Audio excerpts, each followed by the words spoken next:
Now I have to derive an expression for the pressure of a gas. For that, consider a cubical vessel of each side L. The walls of the cube are perfectly elastic.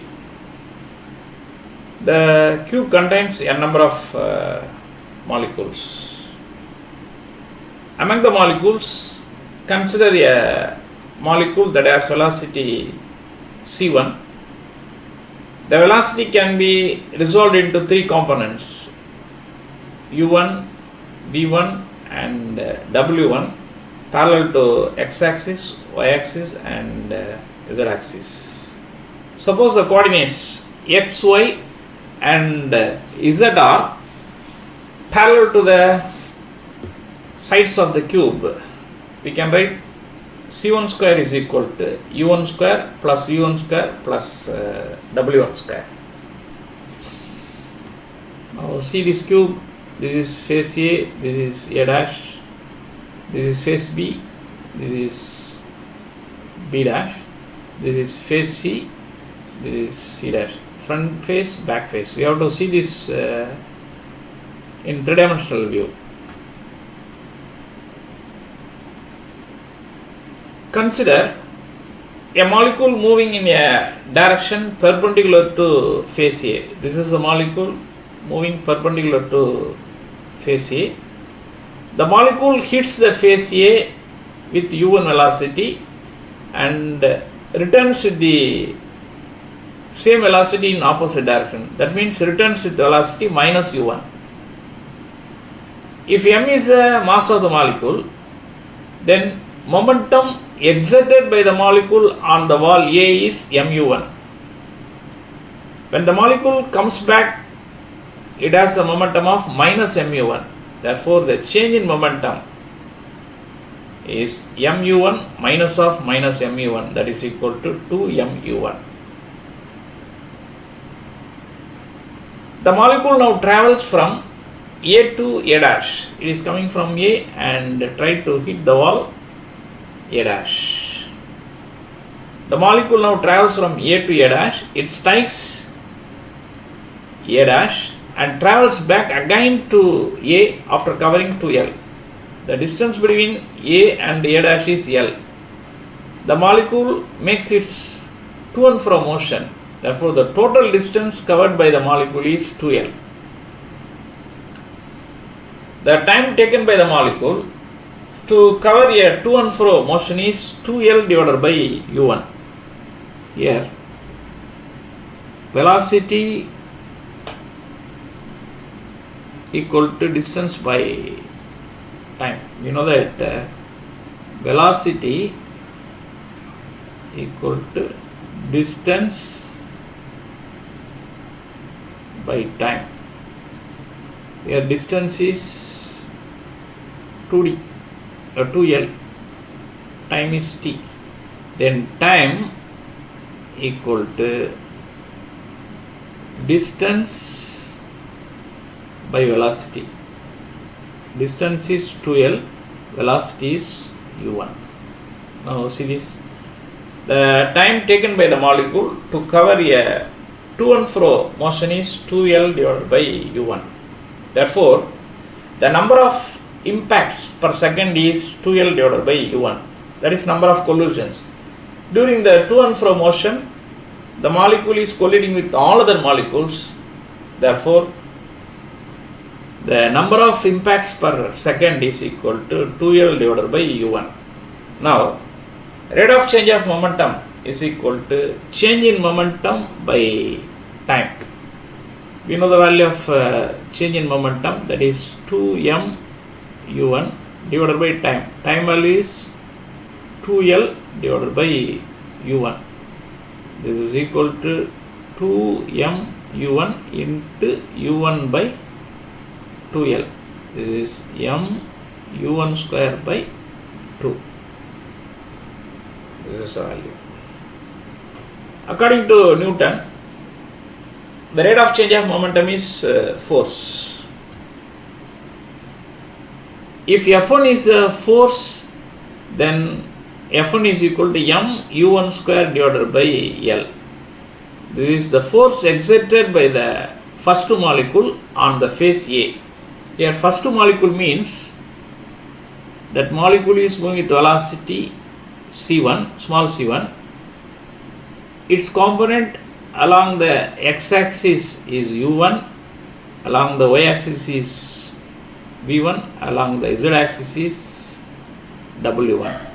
Now we are talking about the phase A, which means that the molecule velocity is u1.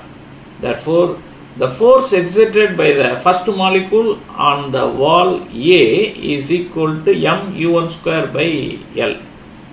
Now consider second molecule. That molecule is moving with velocity c2. Its component along the x direction is u2. Along the y direction is v2. Its velocity component along the z direction is w2. Now, force exerted by the second molecule on the phase A, that means we are taking only the velocity component u2, because the molecule which is moving along the x direction alone is hitting the wall A. F2 equal to m u2 square by L. If you consider the nth molecule, the force exerted by the nth molecule on the phase A is equal to m un square by L. Therefore, the total force realized by the phase A, this is due to the existence of all the n number of molecules. All n number of molecules are exerting a force on the phase A, that is equal to m u1 square by L plus m u2 square by L plus m u3 square by L plus m un square by L. Here m by L is commonly present. Take that term outside and sum up the rest of the terms.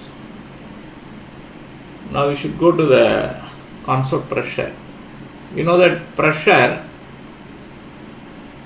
equal to force acting per unit area. We are talking about pressure on the phase A. The phase A realized a pressure due to the movement of all the n number of molecules. Pressure equal to F by A. Here PA equal to FA by A. Area of the cube equal to L into L, which is equal to L square. Here PA equal to FA by A. The value of FA is m by L into u1 square plus u2 square un square divided by L square, which is equal to m by L cube into u1 square plus u2 square then un square. This is the value of PA. Pressure realized by the phase A because of the movement of n molecules. Similarly, phase B, come here, this is phase B. The pressure realized by the phase B due to the presence of all the n molecules is m by V into V1 square plus V2 square plus Vn square. Here V1 is the velocity component of the first molecule whose velocity is c1. The velocity component along the y direction is v1. c2 is the velocity of the second molecule. Its velocity component along the y direction is v2. Then cn is the velocity of the nth molecule. Its component along the y direction is vn. Therefore, the phase B realized a pressure due to the all n number of molecules is m by V into V1 square plus V2 square then Vn square. In the same way, for the phase C perpendicular to the z-axis, the pressure Pc is m by V into W1 square plus W2 square and Wn square. The pressure is same in all directions, that is PA equal to PB equal to PC. Then pressure P equal to average of these three, PA plus PB plus PC by 3, whole divided by 3. This is 1 by 3 into PA plus PB plus PC. We know the values of PA, PB and PC. 1 by 3 into M by V is present in all the terms, therefore take it out, then sum up the rest of the quantities, U1 square plus U2 square Un square plus V1 square plus V2 square Vn square plus W1 square plus W2 square Wn square.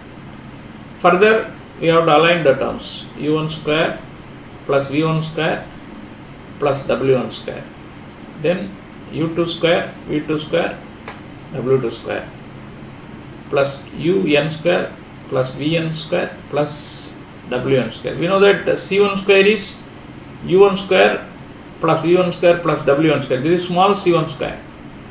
This is small C2 square. This is small Cn square. So P equal to 1 by 3 M by V into C1 square plus C2 square plus Cn square. Now we have to coin capital C square. This is called as mean square velocity. The molecule's mean square velocity is defined as the mean of the squares of the velocities of the various molecules. That is, C square is equal to C1 square plus C2 square Cn square whole divided by n. If the cube is having n number of molecules, then C1 is the velocity of the first molecule, C2 is the velocity of the second molecule, Cn is the velocity of the nth molecule. Then take the square and then sum up, then take the average, that is C1 square plus C2 square Cn square whole divided by n. Now read out this, the molecule's mean square velocity, this is called mean square velocity, is defined as the mean of the squares of the velocities of the various molecules. Here n number of molecules are present, therefore C1 square plus C2 square plus Cn square whole divided by n. Therefore C1 square plus C2 square dot Cn square is equal to n into capital C square. Instead of this C1 square plus C2 square, then Cn square, we may write n into C square. Substitute this value in this equation.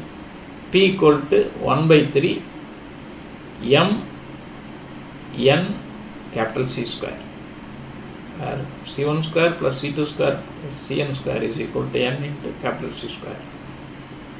Now Mn is equal to capital M, that is the total mass of the gas.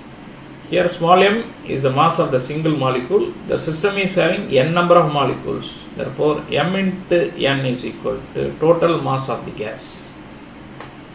And m by v, mass by volume, is density. Therefore we may first write P equal to 1 by 3 m by v into C square, where m by v is our rho. Therefore this is equal to 1 by 3 rho C square. This is our rho, density, mass by volume.